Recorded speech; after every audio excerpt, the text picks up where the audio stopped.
दिल्ली के शराब घोटाले की शराब के खुमार में डूबे हुए भाजपा के कार्यकर्ता की ऑटो में बैठकर पुलिस से तकरार करने वाले स्वघोषित स्वयंभू कट्टर ईमानदार भारत की राजनीति के सबसे नए नवेले और अजब अलबेले किस्म के नेता की कट्टर ईमानदार छवि के ऊपर आज बिजली गिरी है, क्योंकि दिल्ली में विद्युत वितरण कंपनियों की प्रक्रिया में गंभीर भ्रष्टाचार के तथ्य सामने आए हैं। कम से कम इसमें 4 या 5 बिंदु ऐसे हैं जो ध्यान में देने के बाद कोई भी व्यक्ति सहज रूप से निष्कर्ष निकाल सकता है कि एक बड़ा गंभीर और व्यापक भ्रष्टाचार हुआ है।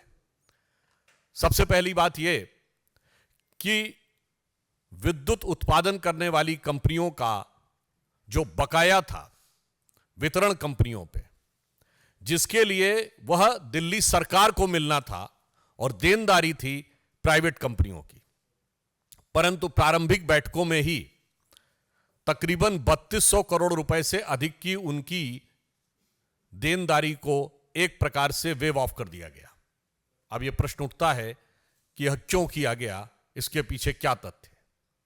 दूसरा, दिल्ली के नागरिकों को जो छूट देने की बात कही गई, सब्सिडी देने की बात, वो ईमानदारी से पारदर्शिता के साथ क्यों नहीं की गई, जिस प्रकार से केंद्र सरकार दे रही है और दिल्ली में भी एलपीजी की सब्सिडी मिल रही है, अर्थात डायरेक्ट बेनिफिट ट्रांसफर के द्वारा क्यों नहीं दी गई, उसमें बीच में बिचौलियों को क्यों लाया गया। और लाया भी इस प्रकार से गया कि वितरण कंपनियों को यह छूट दे दी गई। ऐसा आपने विचित्र समायोजन, this type of peculiar financial agreement you might have not witnessed anywhere in the country, कि जो उनकी देनदारी थी, जो उनका ड्यू था, उसको कहा गया कि आप सब्सिडी में से एडजस्ट कर लीजिए। इसका अर्थ यह हुआ कि जनता को सब्सिडी देना नहीं था, उस माध्यम से अपने कुछ लोगों को लाभ पहुंचाना उनका मकसद था।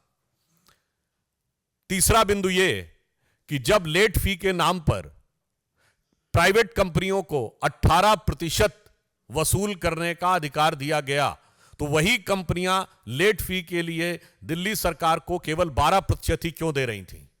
ये 6% का मुनाफा कहां जा रहा था, और एक अनुमान के अनुसार पिछले कुछ वर्षों में मिलाकर इससे 8000 करोड़ रुपए से अधिक का लाभ उनको प्राप्त हुआ। तो मानी हुई बात है, ये पैसा कहां गया और किसने इसको किस रूप में यूज किया। क्योंकि पुनः मैं कह रहा हूं, जनता से 18%, सरकार को डिपॉजिट 12%, ये बीच में 6% कहां जा रहा है। और अगला पॉइंट उससे भी अधिक महत्वपूर्ण है कि ये जो डिस्कॉम्स होती थी, यानी विद्युत वितरण कंपनियां, इनके बोर्ड में सरकारी अधिकारी नामित होते थे। उसकी बजाय पहली बार आम आदमी पार्टी ने अपनी पार्टी के 2 पदाधिकारियों और अपने सांसद के एक बेटे को नामित किया। इस विषय पर हम उनसे साफ पूछना चाहते हैं कि राजनीतिक व्यक्तियों को डिस्कॉम के बोर्ड पर नियुक्ति करने के पीछे उनका क्या उद्देश्य था। क्या यही उद्देश्य था कि यह सब जो प्रक्रिया थी ये होती रहे। एक बार हम यह भी मानते कि वो विद्युत के क्षेत्र के विषय विशेषज्ञों को नियुक्त करते तो फिर भी हम मान लेते। ना आपने अधिकारियों को हटाया, नियुक्त किया, विषय विशेषज्ञों को नहीं नियुक्त किया, अपनी पार्टी के पदाधिकारियों और नेताओं को नियुक्त किया, और उनकी ही उपस्थिति में वेवर भी हो जाता है। उनकी उपस्थिति में यह नीतियां तय हो जाती हैं कि वो लोग अपनी देनदारी इस ढंग से एडजस्ट कर लेंगे। जबकि मजे की बात यह है कि जो तीसरी कंपनी है उसने सारी अपना पेमेंट लगातार किया और उन पे ना कोई देनदारी है ना कोई प्रक्रिया है। ये सारी की सारी देनदारी इन 2 कंपनियों पे से ही क्यों है। और अंतिम बिंदु ये हम याद दिलाना चाहते हैं, ये तो वही केजरीवाल जी थे। वैसे तो हर पुरानी बात वो भुलाते झुटलाते चले जा रहे हैं, मगर उन्होंने ही तो कहा था शीला दीक्षित जी की सरकार के समय कि इसमें बड़ा भारी घोटाला हुआ है, हम आएंगे तो यह रिलायंस पावर जो अनिल अंबानी जी की कंपनी है, इसके विरुद्ध कार्रवाई करेंगे, इसको हम करके दूसरी कंपनियों को देंगे।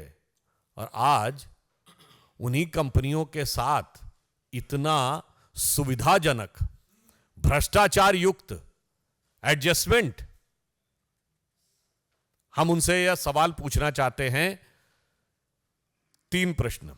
नंबर 1, आपने कहा था कि आप इस नीति को बदलेंगे और उन कंपनियों की जगह दूसरी कंपनियों के द्वारा कार्य करेंगे, आपने उस पर क्या निर्णय लिया? नंबर 2, आपने बोर्ड में राजनीतिक लोगों को क्यों नियुक्त किया?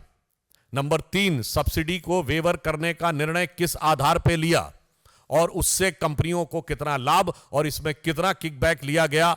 और अंत में हम यह कहना चाहते हैं, दिल्ली की आम जनता को मिलने वाली सब्सिडी सीधे प्रत्यक्ष पारदर्शी तरीके से प्रत्यक्ष लाभ हस्तांतरण डायरेक्ट बेनिफिट ट्रांसफर के द्वारा क्यों नहीं दी जा रही है?